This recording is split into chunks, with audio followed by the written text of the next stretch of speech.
This is Chapter 5 on pain assessment and management in children.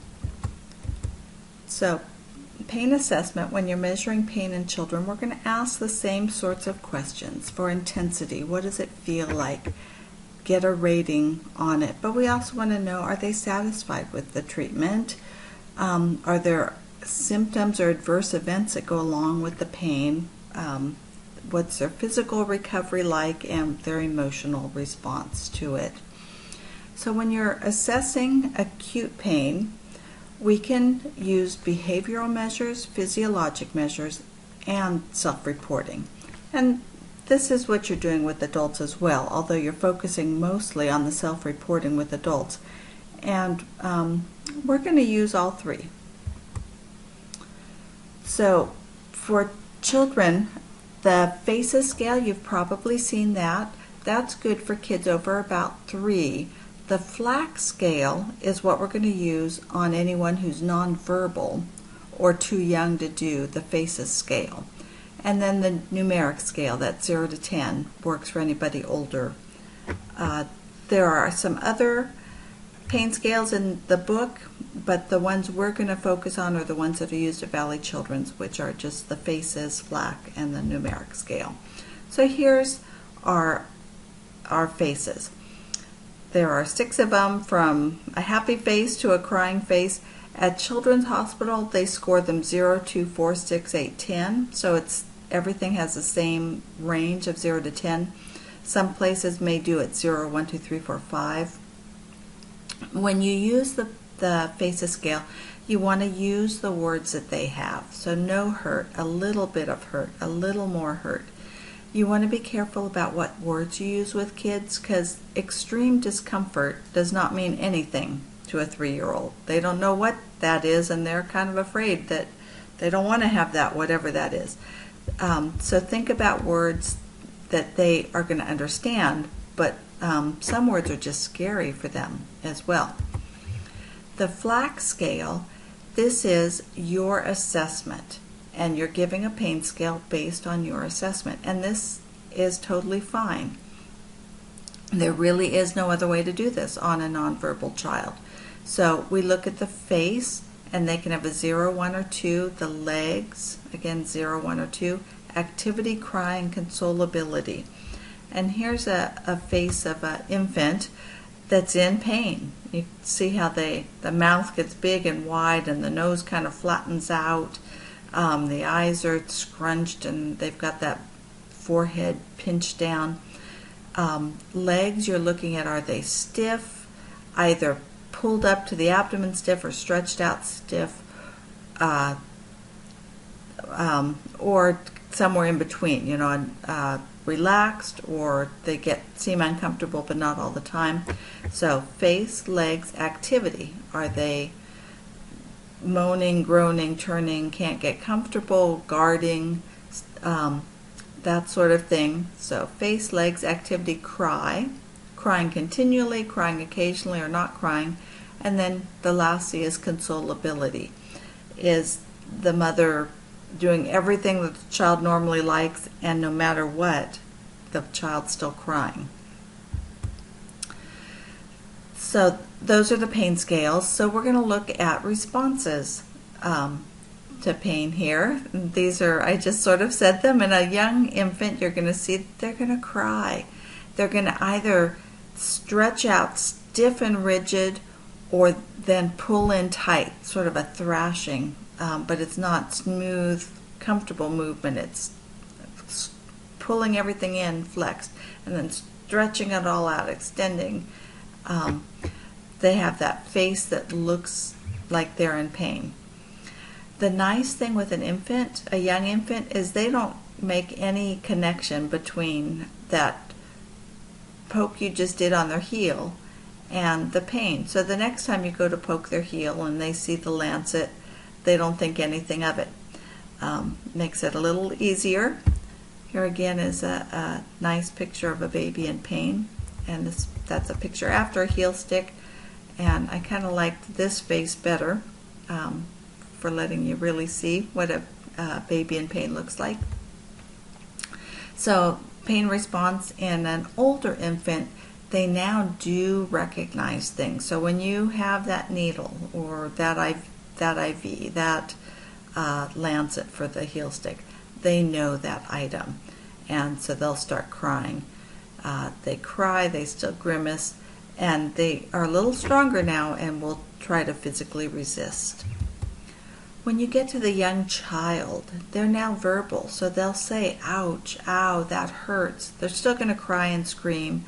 They're going to thrash. They're going to try and push. They're going to see that thing coming, try and push it away, push your hand away with it. The child who's a little bit older, they're going to try and stall you out forever. They're going to say, wait a minute, wait till my TV show's done, wait till my mom gets back, wait till they're hoping they can stall you forever. It's okay to give a little, but realize they're stressed about this painful procedure coming up from the time they know it's coming until it's done. So you really don't want to let them stall forever because they're anxious through this entire period of stalling. These kids may not thrash around, but you'll see them get really stiff muscle rigidity. And then some of them may revert to being just like that younger child and cry and push things away and try and kick and thrash and stop you.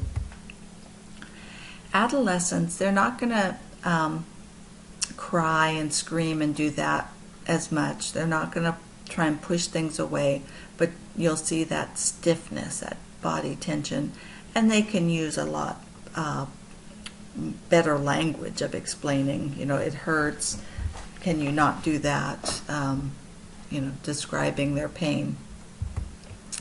Now, pain in neonates.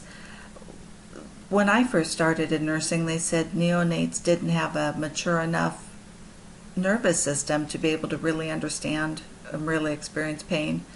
And yet every nurse who had to do heel sticks and IV starts said that is just not true. And now we know that is just not true. The problem is it is hard to assess pain. Are they in pain or are they mad that you're holding their arm still while you try and do that IV?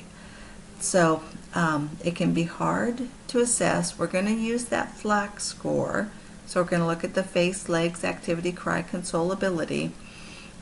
And that's really all we have to go by. We can look at those physiologic measures, the changes in vital signs.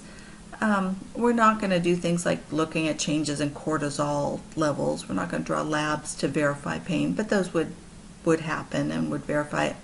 The problem is those changes in vital signs, those changes in your stress hormones, those happen whether you're in pain or you're just plain mad or scared or anxious. So it makes it hard to use those because they're not specific to pain. Kids who are cognitively impaired, if they cannot communicate at Valley Children's, we're going to use that FLAC score. These kids we know have a tendency to be undertreated for pain. In general, kids are undertreated in pain. People are afraid of giving them a narcotic and making their breathing slow down, or parents are worried about addiction. So kids get undertreated, and kids who can't communicate, even more so, are at risk for undertreatment. But those same stress hormones that go up when you're in pain they interfere with the healing process. So it's not helpful to leave someone in pain. Chronic pain is a hard thing to deal with. When someone's in chronic pain, those physiologic changes, you don't see them as much. They go back to having normal vital signs. So it's very hard to really assess chronic pain. And the kids who are nonverbal, who have some delays, we really need to use the parents. The parents are the only ones who know what their normal behavior is like to be able to tell if there's a difference. And so with these sorts of things, we really do want to develop that good therapeutic relationship with the child and the family, and get a full picture of the pain. When did it start? What's its pattern like? Does it, come and go at certain times? What's helped in the past? What's made it worse in the past? And then are there any symptoms or other complications that go along with that? We do some painful and invasive procedures to kids. We put them through surgery. We know that's going to hurt, so we need to treat them for pain. Burns are incredibly painful. Headaches, abdominal pain, sickle cell disease, that's one of the worst pains there is. Cancer pain, another one of the worst pains out there. End of life. So all of those we need to really focus on and treat pain. So how do we treat it? Just like with adults, there's non-pharmacologic as well as pharmacologic ways to treat it, and then we can include complementary pain medicine as long as we know it's not going to have a negative interaction with what we're giving. So opioids, just like with adults, opioids work on the central nervous system. They make pain not register in the brain, and they work well on moderate to severe pain. We can use PCAs with children. We can do just like we do with adults. We can set a continuous rate on the PCA. We can set bolus rates. We can set both. If we know they're going to be in pain after surgery, we can have that continuous little bit of pain medicine, and then they can take a bolus dose before we make them walk, or before a dressing is changed, or just if the pain is not well controlled. PCA does stand for patient controlled, but it is not illegal to let the nurse or the parent give a dose. And I've heard people say it is. No, it is not illegal. It's no longer patient controlled. So if we can give it to the child and tell them to push it, we should. But in the hospital, sometimes we're going to tell families that the child may be just afraid. They don't know what we're doing, and everything we're doing seems to hurt them. So we may have the parent give a dose of the PCA. Anesthetic cream, we can put a cream, we use EMLA cream, and then put a tegaderm over that. That takes about an hour though to numb the site, and then we can do whatever the procedure is without, the area will have no feeling to it. Refrigerant sprays, I've seen it used. It has a little bit of effect, but it's not a high anesthetic response. But if you're going to start an IV, if you spray the refrigerant spray on there, it kind of numbs it it's a very short time, but it's immediate, where the EMLA cream takes a long time. So here's a girl with her EMLA cream, probably getting ready for a PICC line insertion. So when we do pharmacologic medications, our most common narcotic we're going to use is morphine. And you can see on here I put 0.1 to 0.2 milligrams per kilo per dose. Remember, in pediatrics, everything is based on either weight or body mass, because you can't give the same dose to a small infant and a teenager. So everything, we do a lot of math in pediatrics. We also use fentanyl, we use codeine, dilaudid, methadone you're going to see used a lot at Children's Hospital.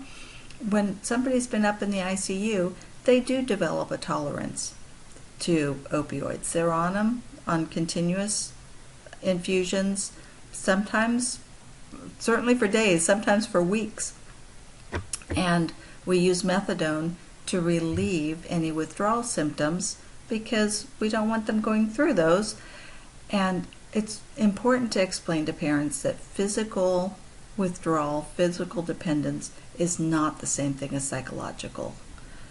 That the child needs the pain medicine, and then we just wean them off using things like methadone and get them, through so that they don't have to experience withdrawal symptoms.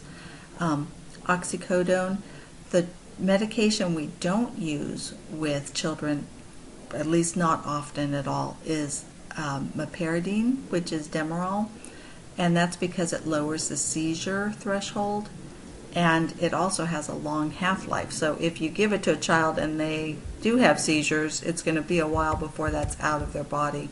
So we prefer to not use that.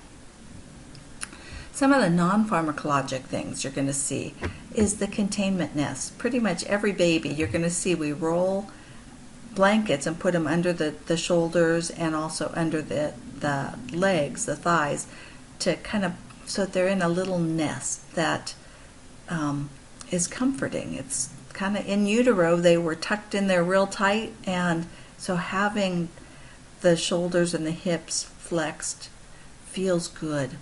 Non-nutritive sucking. We can give a little bit of glucose water to an infant, and there are studies that show they don't cry as long or as loud, that there is just something good about sugar, right? We all know that. Sugar makes you feel good, and that's true even for newborns. You give them a little sugar, and those endorphins come out, and you don't notice the pain quite so much. Kangaroo care, that's skin to skin with the parents. Positioning, make sure somebody's not uncomfortable because they're positioned wrong. And distraction. Distraction is great with kids. They are probably better at using distraction than adults are. The problem is they use distraction until it doesn't work anymore. So kids will look like they're in no pain, and then they're suddenly in excruciating pain because they were watching their favorite TV show.